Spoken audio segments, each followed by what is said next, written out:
জানিয়ে দিব এই মুহূর্তে পাওয়া সর্বশেষ আন্তর্জাতিক সংবাদ। শুরুতেই শিরোনাম। যুদ্ধবিরতির স্থায়িত্ব নিয়ে সংশয় যে কারণে।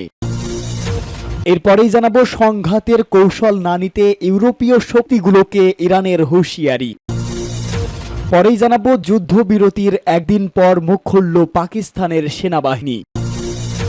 জানাবো যুদ্ধবিরতির পরবর্তী পদক্ষেপ নিয়ে ভারত ও পাকিস্তানের সামরিক কর্মকর্তাদের বৈঠক আজ। এবং সর্বশেষ জানাবো পাকিস্তানের সঙ্গে শক্তি দেখাতে গিয়ে লজ্জা পেল ভারত। শুনছিলেন সংবাদ শিরোনাম, এবারে বিস্তারিত। 4 দিনের সংঘর্ষের পর পরমাণু শক্তিধর দুই প্রতিবেশী দেশ ভারত ও পাকিস্তান অবশেষে যুদ্ধবিরতিতে রাজি হয়েছে। মার্কিন প্রেসিডেন্ট ডোনাল্ড ট্রাম্প যুদ্ধবিরতির কথা জানান। এরপর মার্কিন পররাষ্ট্রমন্ত্রী মার্কো রুবিও একই কথা জানান। এরপর দুদেশের পক্ষ থেকে যুদ্ধবিরতির বিষয়টি নিশ্চিত করা হয়। সিন্ধু পানি বন্টন চুক্তি স্থগিত করেছে ভারত, আর সিমলা চুক্তি থেকে বেরিয়ে যাওয়ার সিদ্ধান্ত নিয়েছে পাকিস্তান। ভারতের সংবাদ মাধ্যম এনডিটিভি জানিয়েছে, যুদ্ধবিরতি হলেও সিন্ধু পানি বন্টন চুক্তি নিয়ে সিদ্ধান্ত থেকে সরে আসবে না ভারত। আবার কাশ্মীর নিয়ে দুদেশের সমস্যা দীর্ঘদিনের, সহসাই এর সমাধান হওয়ার আশা কেউ দেখছেন না। কিন্তু এই যুদ্ধবিরতি দুই শত্রু দেশের মধ্যে কতদিন স্থায়ী হবে সেটা নিয়েও সংশয় রয়েছে। ক্ষেপণাস্ত্র হামলা, ড্রোন হামলা এবং কামানের গোলাবর্ষণ সহ তীব্র সামরিক সংঘাত সত্ত্বেও কোনো সরকারি আনুষ্ঠানিকভাবে যুদ্ধ ঘোষণা করেনি। ভারত ও পাকিস্তান তাদের সামরিক পদক্ষেপগুলোকে নির্দিষ্ট সমন্বিত সামরিক অভিযান হিসাবে চিহ্নিত করেছে। গত 22 এপ্রিল পেহেলগামে পর্যটকদের উপর এক মারাত্মক হামলার জবাবে ভারত অপারেশন সিঁদুর শুরু করার কয়েকদিন পর শনিবার পাকিস্তান বুনিয়ান মাসুস নামে একটি প্রতিশোধমূলক আক্রমণ শুরু করেছে, যার আরবি অর্থ সীসার প্রাচীর। পাহেলগামে হামলার জন্য ভারত আক্রমণের পেছনে পাকিস্তান ভিত্তিক সশস্ত্র গোষ্ঠীগুলোকে দায়ী করেছে। তবে এই দুদেশের জন্য একটি অস্বাভাবিক নয়। পূর্ববর্তী বড় সংঘর্ষে তারা আনুষ্ঠানিকভাবে যুদ্ধ ঘোষণা করেনি, এমনকি হাজার হাজার সৈন্য এবং বেসামরিক নাগরিক নিহত হওয়ার পরেও।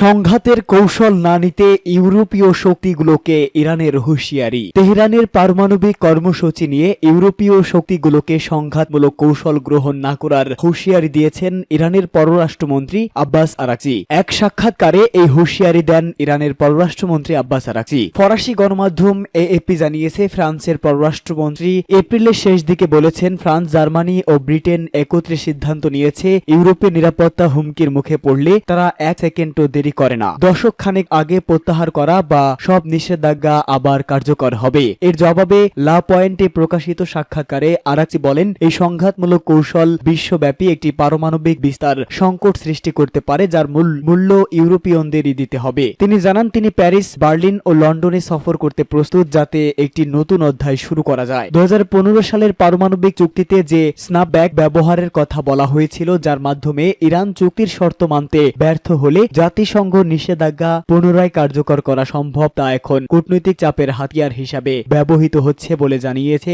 আরাকচি। অথচ এটি মূলত চূড়ান্ত সমাধানের জন্য একটি বিরোধ নিষ্পত্তির ব্যবস্থা হিসেবেই পরিকল্পিত ছিল।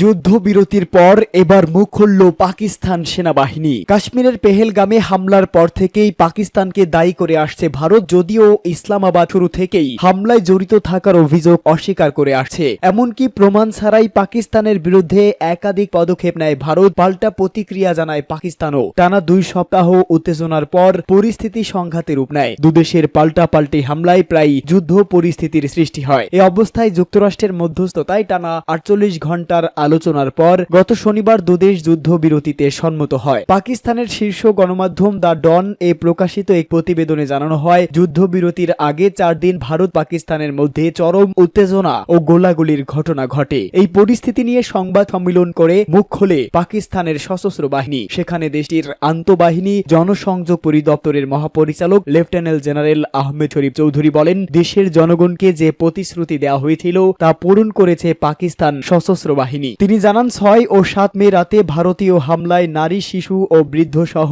নিরীহ নাগরিক নিহত হন। ভারতের সেই হামলার জবাব দেওয়া হয়েছে অপারেশন বুনিয়ানুম মারশুস এর মাধ্যমে, যার আওতায় ভারত নিয়ন্ত্রিত কাশ্মীর ও মূল ভূখণ্ডের গুরুত্বপূর্ণ স্থাপনাগুলোতে হামলা চালানো হয়। পাকিস্তানের প্রধানমন্ত্রী ও তার মন্ত্রিসভাকে ধন্যবাদ জানিয়ে ISPR এর মহাপরিচালক বলেন, প্রধানমন্ত্রী যেভাবে জাতিকে প্রতিশোধের সুযোগ করে দিয়েছেন তা ছিল এক যুগান্তকারী সিদ্ধান্ত। জনগণের মনোবল, দোয়া এবং সংহতি আমাদের সামরিক শক্তিকে আরো বলীয়ান করেছে। জেনারেল শরীফ আরো দাবি করেন, পাকিস্তান 26টি ভারতীয় সামরিক স্থাপনায় হামলা চালিয়েছে, ধ্বংস করেছে 2টি S-400 প্রতিরক্ষা ব্যবস্থা এবং ভূপাতিত করেছে 84টি ভারতীয় ড্রোন। তিনি হুঁশিয়ারি করে বলেন, পাকিস্তানের সার্বভৌমত্ব আঘাত হলে জবাব হবে চূড়ান্ত ও প্রতিশোধমূলক। আমাদের বাহিনী সর্বদা প্রস্তুত এবং ভবিষ্যতে আরো কঠোর জবাব দেয়া হবে। যুদ্ধবিরতি পরবর্তী পদক্ষেপ নিয়ে ভারত ও পাকিস্তানের সামরিক কর্মকর্তাদের বৈঠক। সীমান্তে যুদ্ধবিরতির পরবর্তী পদক্ষেপ নিয়ে আলোচনা করতে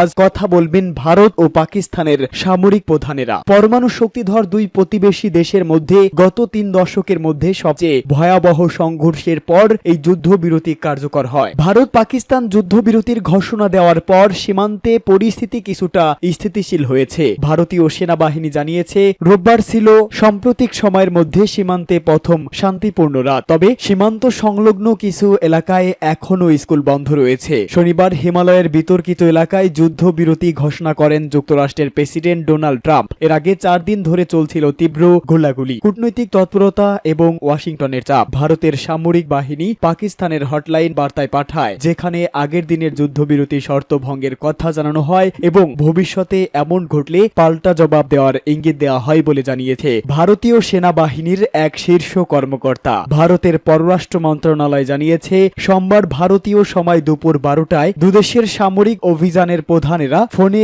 আলোচনা করবেন। তবে পাকিস্তান এ নিয়ে এখনো আনুষ্ঠানিকভাবে কিছু বলেনি। সাম্প্রতিক সংঘর্ষে উভয় দেশ একে অন্যের সামরিক স্থাপনায় ক্ষেপণাস্ত্র ও ড্রোন হামলা চালায়। এতে বহু বেসামরিক নাগরিক প্রাণ হারান। ভারত দাবি করেছে, পাকিস্তান সমর্থিত এক হামলায় কাশ্মীরের পেহেলগামে 26 জন পর্যটক নিহত হয়। পাকিস্তান অভিযোগ অস্বীকার করে নিরপেক্ষ তদন্তের আহ্বান জানিয়েছে। ভারত আরও দাবি করেছে, তারা পাকিস্তান ও পাকিস্তান নিয়ন্ত্রিত কাশ্মীরের 9টি সন্ত্রাসী অবকাঠামো লক্ষ্য করে হামলা চালিয়েছে। তবে ইসলামাবাদের ভাষ্য, হামলাগুলোর লক্ষ্য ছিল বেসামরিক এলাকা।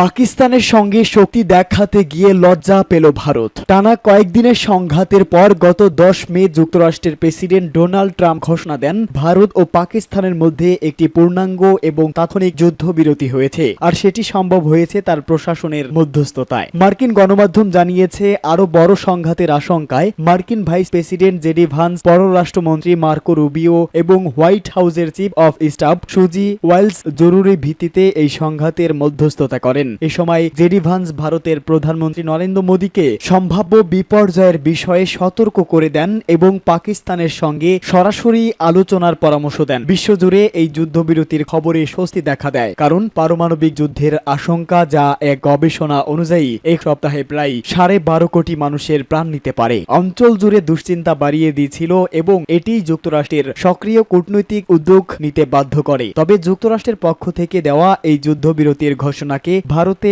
অনেকে ভালোভাবে নেননি। ভারতের সাবেক সেনাপ্রধান বেদ প্রকাশ মালিক সোশ্যাল মিডিয়া প্ল্যাটফর্ম এক্সে লেখেন, 10 মের এই যুদ্ধবিরতির পরে ভারতের ভবিষ্যৎ ইতিহাস হয়তো জানতে চাইবে রাজনৈতিক ও কৌশলগত আসলে আমরা কি পেলাম। এছাড়া ভারতের সংসদ সদস্য আসাদুদ্দিন ওয়াইসি লেখেন, আমি জানতাম আমাদের প্রধানমন্ত্রী নিজেই যুদ্ধবিরতির ঘোষণা দিতেন, কোনো বিদেশি নেতা নয়। 1972 সালের সিমলা চুক্তির পর থেকেই আমরা তৃতীয় পক্ষের হস্তক্ষেপের বিরোধী ছিলাম, তাহলে এবার কেন গ্রহণ করলাম? আমি আশা করি কাশ্মীর ইস্যু আন্তর্জাতিকভাবে তুলে ধরা হবে না, কারণ এটি আমাদের অভ্যন্তরীণ বিষয়।